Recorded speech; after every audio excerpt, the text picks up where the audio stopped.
time travel.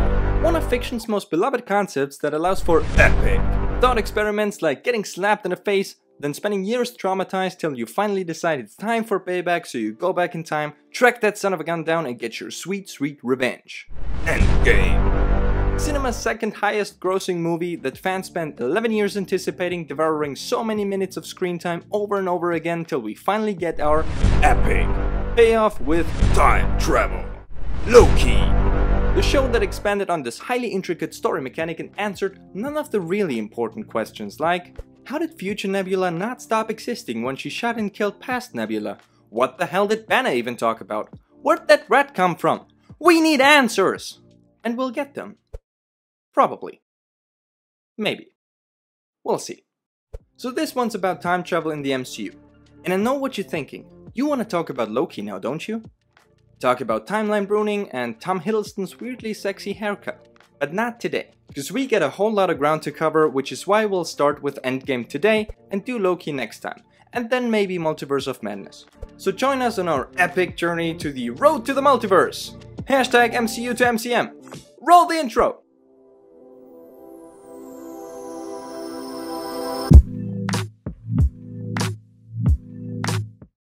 As you probably already know, if you're watching this video, which you are, on your phone, on the toilet, Endgame introduced the MCU to time travel and thus opened a whole Pandora's box of questions about how this version of time travel works.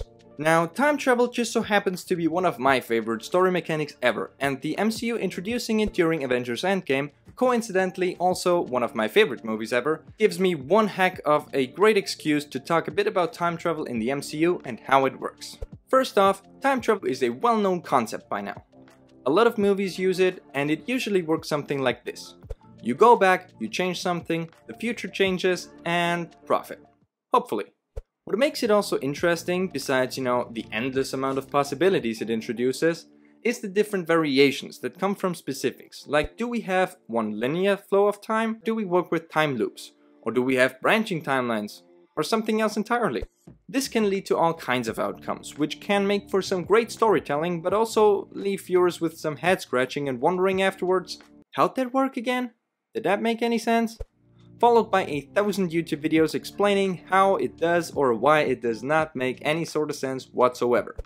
So in short, time travel can quickly become complex. Things start to get even more fun though, if after a whole bunch of contemplating and theorizing, the writers and directors of some mysterious movie come forward to offer two contradicting pieces of information explaining their version of time travel. Yeah, what fun! So with all that being said, how does time travel work in the MCU? Let's find out.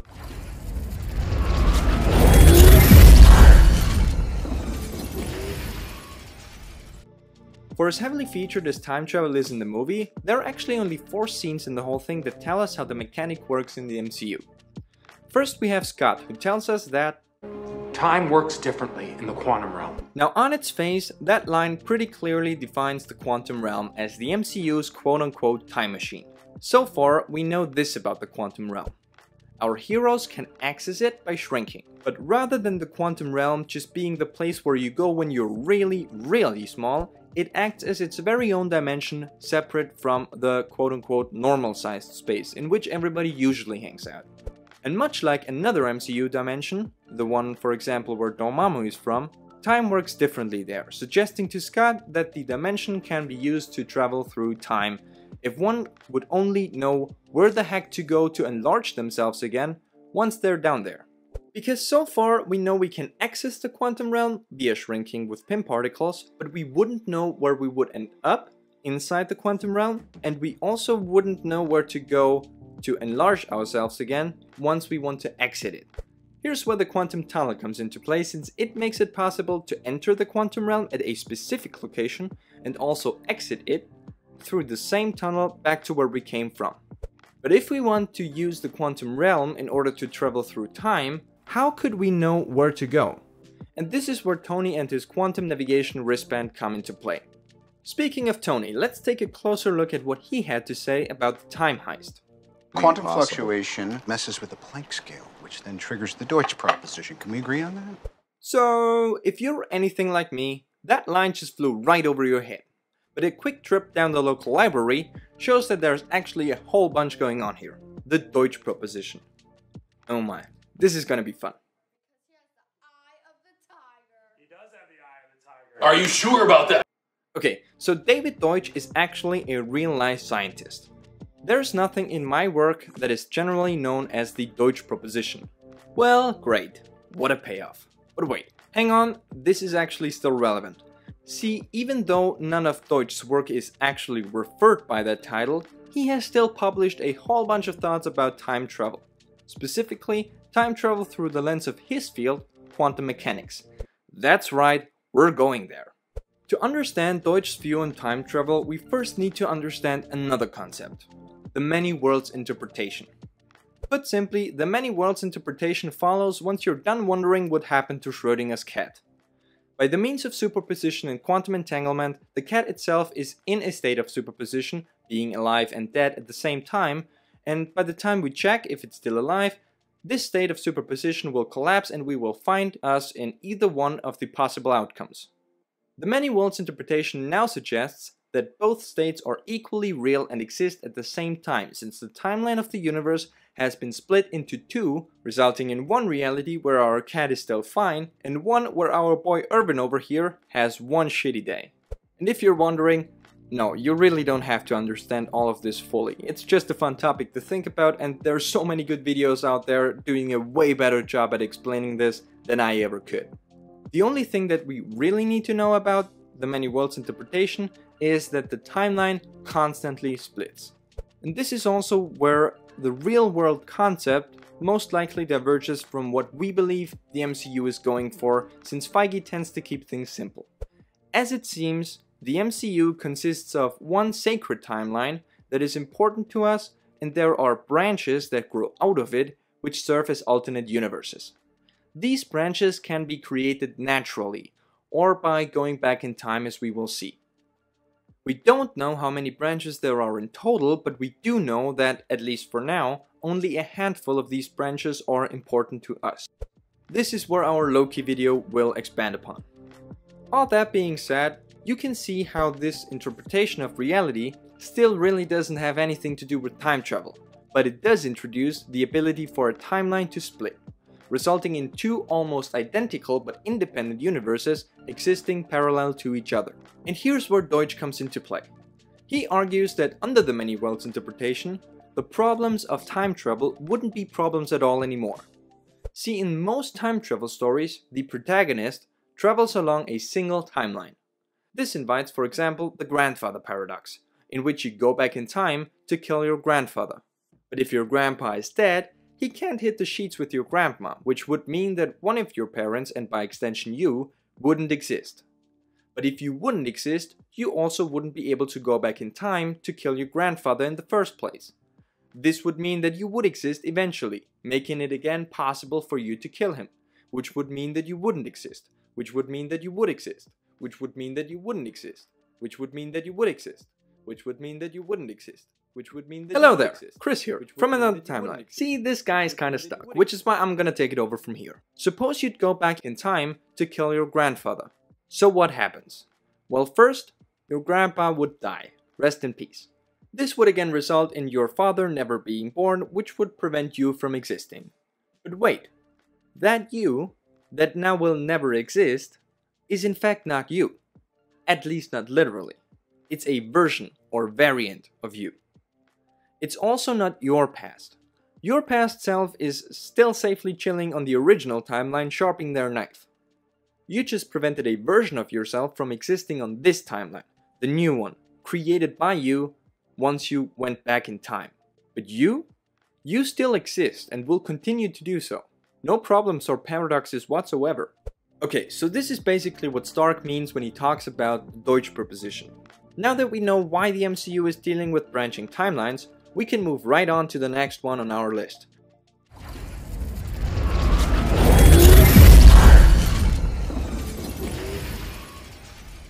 Bruce Banner, who just got asked by Rhodey why the Avengers shouldn't go back in time to kill baby Thanos now that they have a time machine. Think about it. If you travel to the past, that past becomes your future, and your former present becomes the past. which can't now be changed by your new future. Now, examining this through the lens of time travel on the branching timelines that we've just established, it all makes actually a whole lot of sense.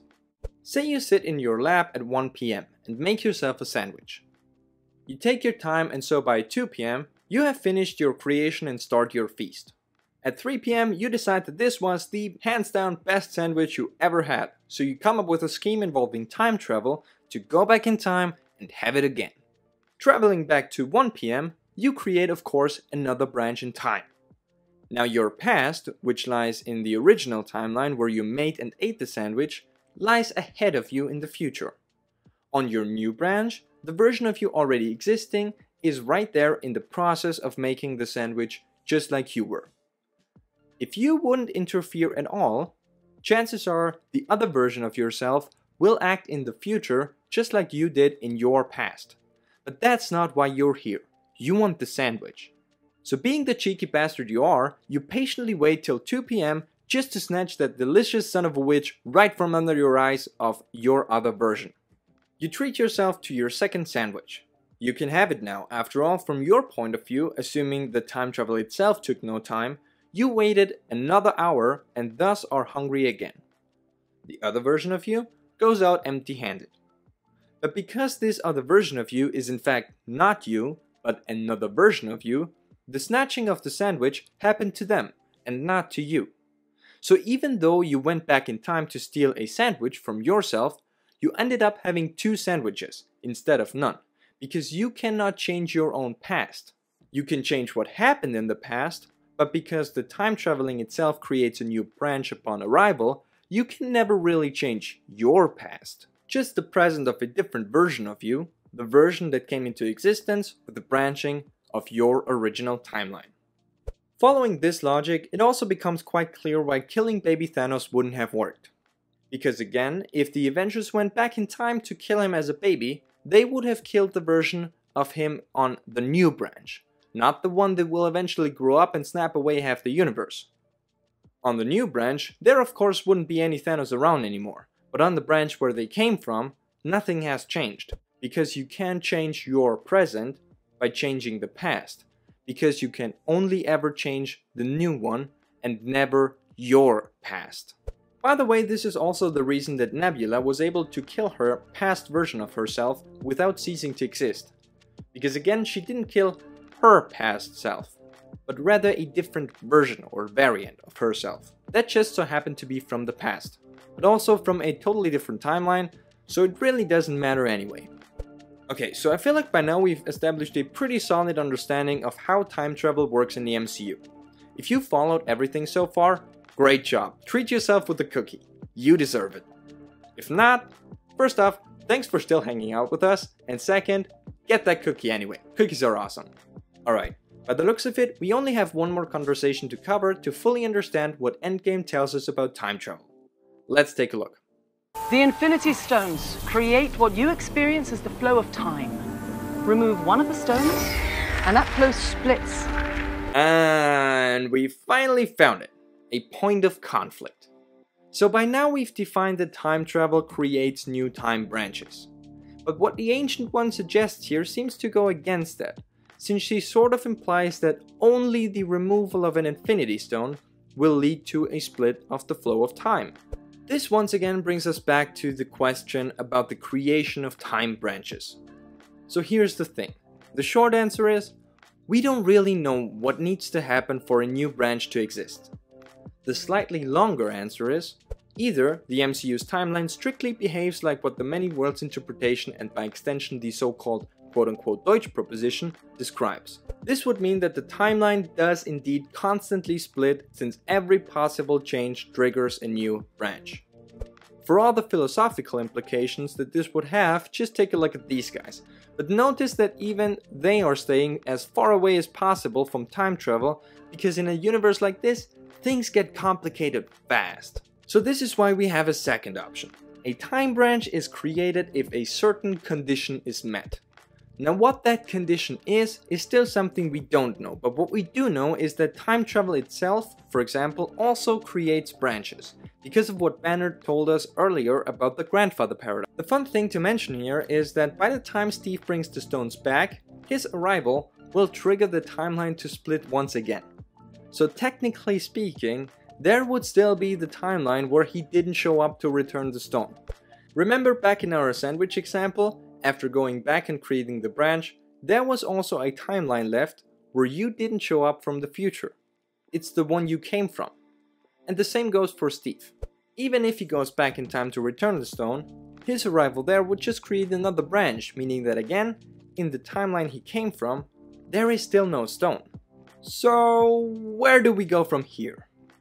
Well, what about the reality we left behind? What about the reality where Hitler cured cancer, Morty? The answer is don't think about it.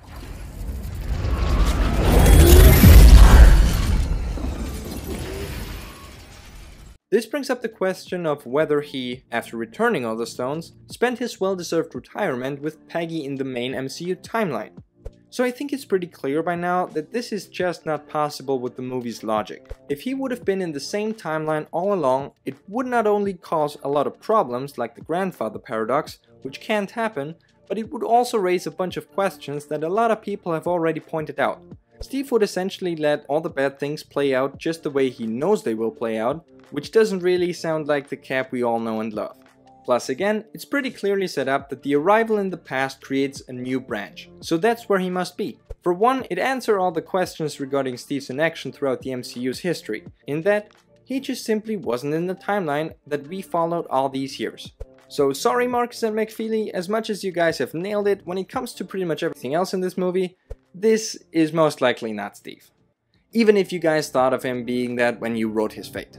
Also, on a last note, Steve would therefore obviously have traveled back into the main timeline, presumably after Peggy's death. But in a world where your wife is practically work buddies with the guy that literally created the technology to enter the quantum realm, this shouldn't really be a problem. Also, he still had the navigation wristband from Tony to help him get to the correct timeline. So there we have it. This is all the information about the mechanics of the time travel in the MCU we can derive from Endgame. Good job everybody. I see this as an absolute win. Thanks so much for watching. If you like what we do here, check out our last video. Like, share and subscribe if you want to support us making these videos. You can also do the bell thing to get notified once the Loki video drops, since it will pick up where this one left. So let us know what you think. And otherwise, that's it. Thanks again for sticking around. We'll catch you next time when we cosmic the canon of the... Yeah, we still haven't figured it out yet. Goodbye!